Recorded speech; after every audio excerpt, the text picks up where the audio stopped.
In front of us is the Kefalos beach tourist village.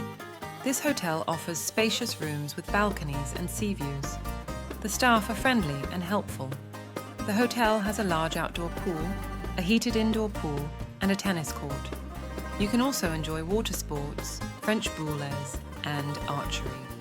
In the evening, you can have fun with the entertainment programs such as discos, karaoke, quiz nights, Cypriot folklore shows, and fire shows.